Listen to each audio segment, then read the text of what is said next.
2325 batch సందర్భంగా. Thank you. ఇది ఎక్కడ తయారు చేసిందా, ఎక్కడ సంపాదించింది ఫోటో? నేను కొట్టిన ఫోటో అన్నది అదే అనుకుంటా.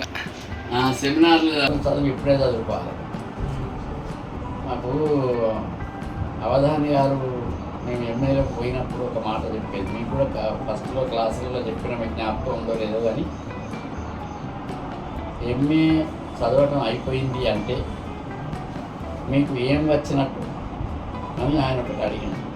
మీరు రేపు ఎంఏ అయిపోతుంది, ఎంఏ సర్టిఫికేట్ వస్తుంది, అయితే మీకు ఏం వచ్చినట్టు అంటే తెలుగు సాహిత్యం అనేది ఒక పెద్ద భాండాగారము, తెలుగు సాహిత్యం అనేది ఒక నిధి వంటిది ఉంటే దాన్ని తలుపు తీర్చేంత శక్తి వచ్చినప్పుడు,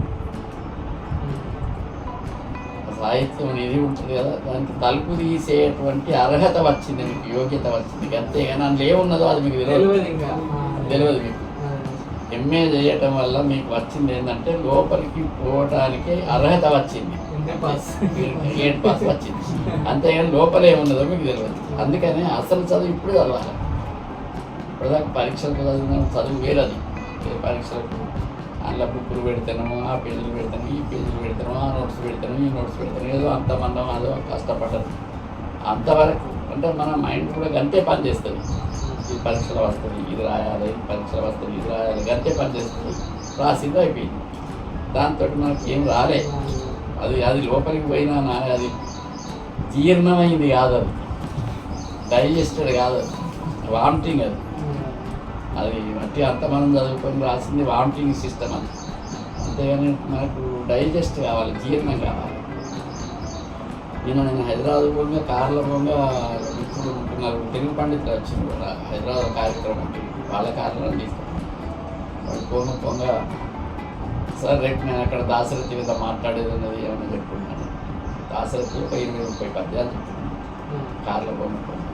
ఇవన్నీ ఎట్లా చదువుతున్నాయి సార్ మీకు? అయితే ఇంకొక విషయం ఏం చెప్తున్నా అంటే, ఈ పద్యాలను నేను ఇప్పుడు చదివితే నాకు వచ్చినాయి కావు.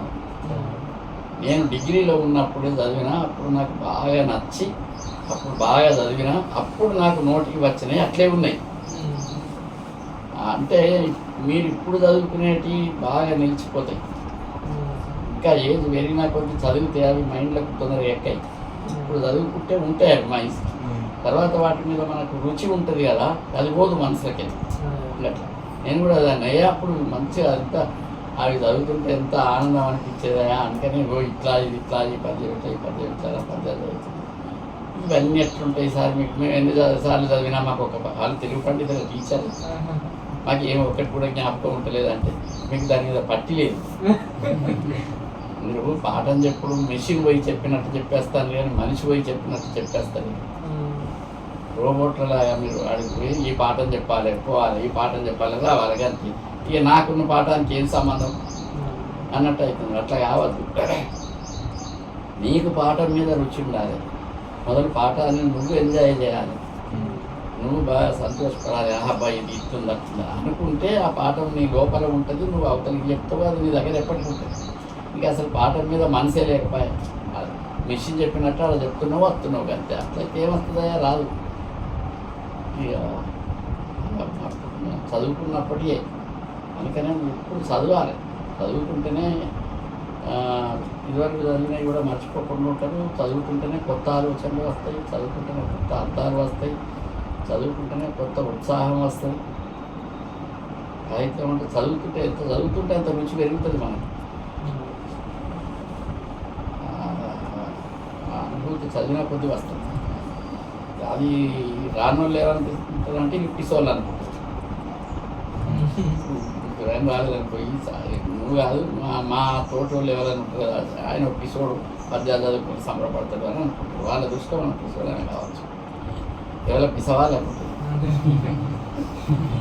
ఎవరో పిసవాళ్ళు అనుకుంటారు.